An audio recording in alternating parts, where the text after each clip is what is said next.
prefer Stanley. I feel bound to tell you that you're not down on my list of eligible young men, although I have the same list as the dear Duchess of Bolton has. We work together, in fact. However, I'm quite ready to enter your name, should your answers be what a really affectionate mother requires. Do you smoke? Well, yes, I must admit I smoke. I'm glad to hear it. A man should always have an occupation of some kind. There are far too many idle men in London as it is. How old are you? 29. A very good age to be married. I've always been of the opinion that a man who desires to get married should either know everything or nothing. Which do you know?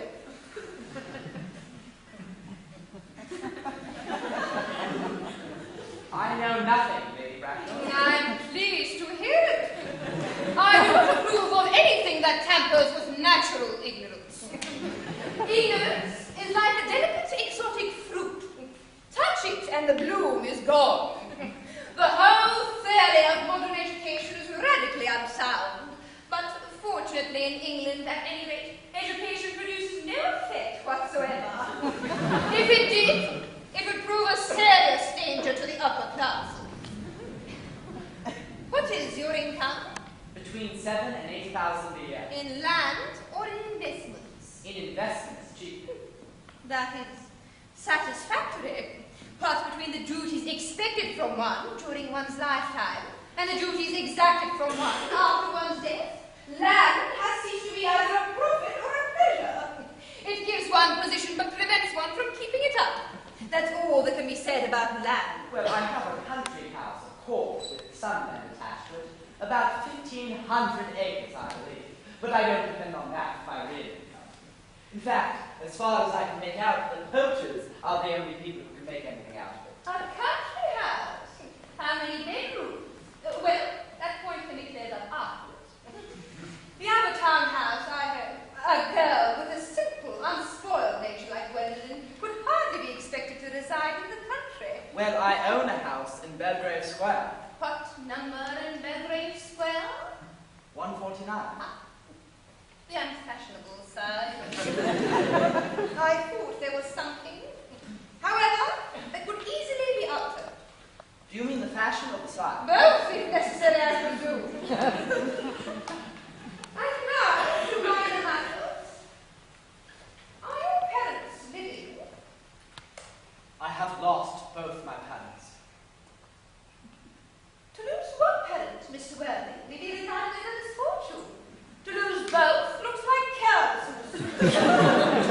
Who was your father? He was evidently a man of some wealth. Was he born in what the radical papers call the purple of commerce, or did he rise from the ranks of aristocracy? I'm afraid I really don't know. The fact is, Lady Bracknell, I said I had lost my parents. It would be nearer the truth to say that my parents seem to have lost me. I don't actually know who I am by birth. I was found. Found? The late Mr. Thomas Cardew, an elderly gentleman of a very kind and charitable reputation, found me and gave me the name of Worthing because he happened to have a first-class ticket for Worthing in his pocket at the time. Worthing is a place in Sussex. It is a seaside resort. Well, did this charitable gentleman who had a first-class ticket for a seaside resort find you? In a handbag. A handbag? Yes, Lady Bracknell. I was in a handbag. A somewhat large, black, leather handbag with handles to it, though. A rather ordinary handbag, in fact. In what locality did this Mr. Thomas Cardew come across this ordinary handbag? In the cloakroom at Victoria Station. Well, it was given to him in mistake for his own. The cloakroom at Victoria Station? Yes, the Brighton line. The line is immaterial, Mr. Worthing. I confess I am somewhat bewildered by what you have just told me.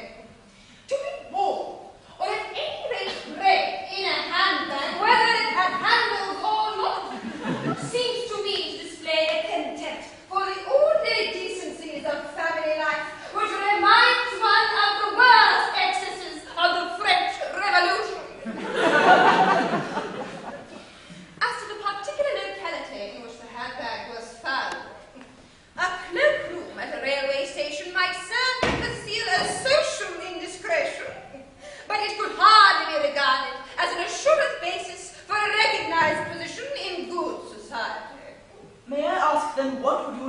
to do, I need hardly say I would do anything in the world to ensure Gwendolyn's happiness. I would strongly advise you, Mr. Waring, to try and acquire some relations as soon as possible.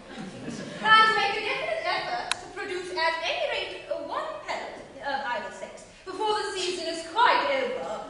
I don't see how I could possibly manage to do that.